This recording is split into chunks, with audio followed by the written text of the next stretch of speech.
Hürmetli vatandaş, bugünkü leksiyelerimize başlayınız. Leksiye de size Hacı Roza, Washington'dan sözdeyimiz. Bugünkü İsa'gış kemen 19. yıl 4. ayının 30. günü. Hepteki seyşembe. Bir cümle vaziyet doğrusu eğitaylı ötkendi biz. Birleşken Devletler Teşkilatı'nın katibi.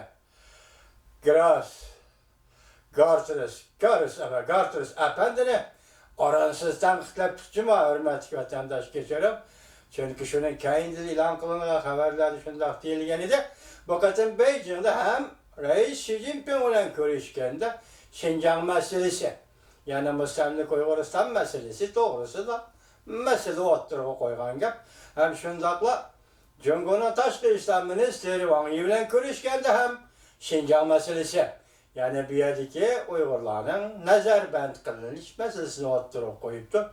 Bu haber iki yol bilen geldi. Birincisini Van Vitor bitin naiti ilmi haber kıldı. Bu torbitini Xitayla başvurdu. O zaman Amerika Avazı Radyosu'na muhbirlere kelgendi. Bula selçi çalışıptı. Yani kopallık ile anlattı diyen gep, körsetti diyen gep. Bir yerde demek Amerika Avazı Radyosu iştavatkan Xitaylarının hemmisini milletçi de eyiplemişsek bu iken az bir kısımda milletçilik iddiasının eğerliğini şuna görüp olduk. İken görürsünüz Birleşken Devletler Teşkilatı'nın katibi bakın Beijing'de hem Reis Xi Jinping'in aldığı Şincan meselesi hem Taşkı İslam Ministeri Wang Yi'nin aldığı Şincan meselesi. Tebrikleyimiz. Birleşken Devletler Teşkilatı'nın katibi Görtürüz efendi sizler. Tebrikleyimiz, mübarekleyimiz. Hizmetlerimizde istaşlık kılımız ve hizmetlerimizde kollayımız efendim. Bugünkü vaziyet, madem şu, endilikli vaziyetler hepsi doktulaylı. Mavzumundak, Cumhur Tahdidiki Takabul Duruş Komiteti. Amerika Cumhur Saudi kelişimi imzalangan takdirde mi? Yani Cumhur'un kelediğin tahdidini tügetişke çağrısıdır. Dep görsettim mavzulu haber 4. ayının 26. günü Amerika Avazı'ndan Xitaylı programını ilan kılındı. Haber.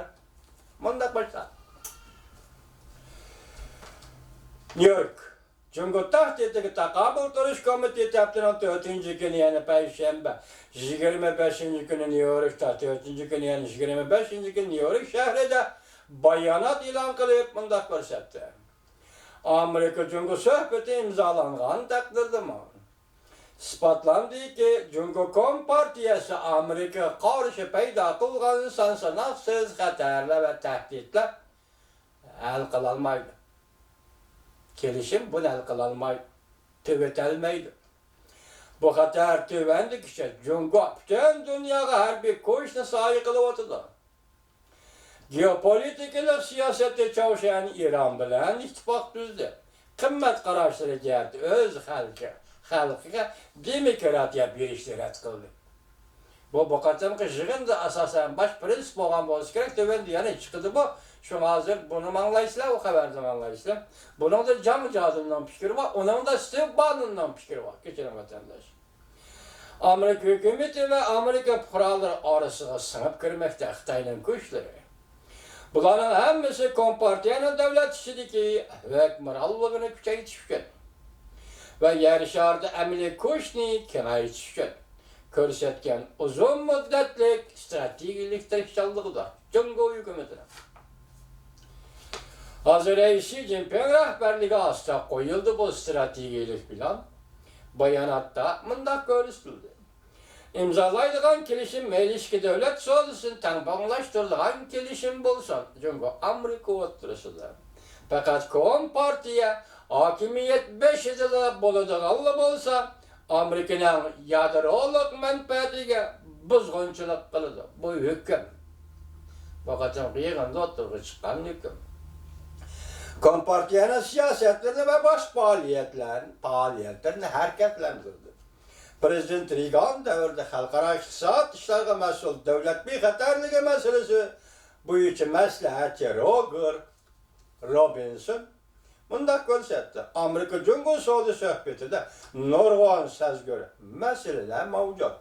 Bundak peytte oңaylı hatalık kısadır buldu. Nurgun, iki devlet oturuşta nurgun. Söz görmesiyle mevcut. Bunda vakti oңaylı hatalık 101 dedi. Demek devlet ile devlet oturuşu cuma vatandaşı.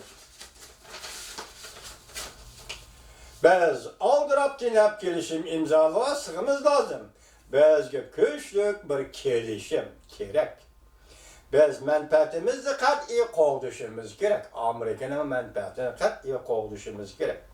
Eng muhimi biz Jungo taraf, Jungoda qurilma xarakterlik islohot elib berishi kerak degan talablarimizni ijro qildirishimiz kerak. Tunigin degan to'q, bu gap o'ttirib chiqmay qoldi degan tiqapandi bana mayadi nima deydi?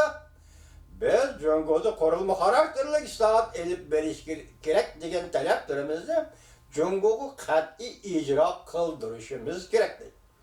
Bunda bo'lmaydigan biz imzolaydigan savdo kelishimi speri salla o'yini bo'lib qoladi. Kelishimning burilish xarakterida bo'lishi bu texnik xatarlikdir.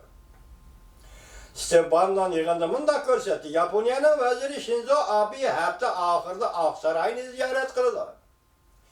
Prezident Trump bilan Shinzo Abe Amerika, Yaponiya savdosi to'g'risida so'zlashgandan boshqa yana bir muhokama qiladigan masala. Agar Amerika Jungo savdo kelishimi Jungo tarafning qurilma xarakterlik islohot elib berishini tilga olmaydigan bo'lsa, shundaq tilga olmaydigan kelishim bo'lib tuziladigan bo'lsa, ikki taraf Amerika, Yaponiya ikki taraf buni ko'taralmdi yo'q. Biz tuniga alishimizda nima degan to'q?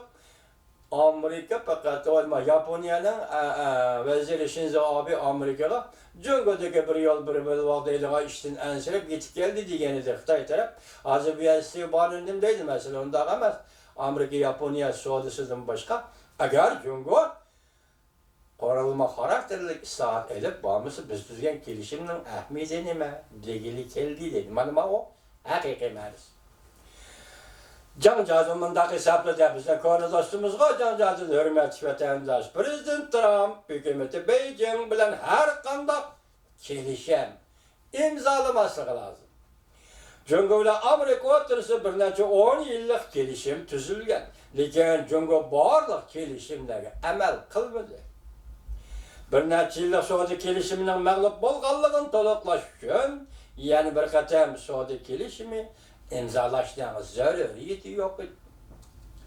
Amerika'nın birden bir çıkış yolu, Jungo iktisadının ayrılık etiş. Biz ötkeni söz degen bu, meğer nime diyeceğim zaten, iktisat meselesi, iktisat soğuda bazı keldi münasebetlerden Amerika üzüp taşlar. Jungo ile barlık şu münasebetlerini üzüp taşlaştı. Belki Jungo'nun artık bedel tüyleşki mecburlaşmış arkalık. Bundakta Amerika'mız ziyan tartır, lekin biz şunda qilishimiz kerak. Hozir Amerika to'layotgan bedel, Amerika elayotgan foydadan egar. Bu komitet 25-kuni New Yorkda yig'in ochdi. Jungo tahdidga taqabul qilish komiteti 25-kuni New York shahrida yig'in ochdi. Fikr qilguvchilar, Amerikalar mablag' solg'uvchilar shundaq dedi. Jungo Amerikaga qarshi chekdan oshgan iqtisodiy urush elib beryapti. Jungo Amerikaga qarshi iqtisodiy urush elib beryapti. Bu xatarni Jungoga mablag' solg'uvchilarning samiga selib qo'yishni loyiq topdi deyishgan ahli. Demak, 4-oyning 25-kuni, 4-oyning 9-kuni ko'rdingiz, bir oy ikki qatam. Jungo tahdidiga taqobil turish komiteti bir oy ikki qatam yig'in ochdi degan.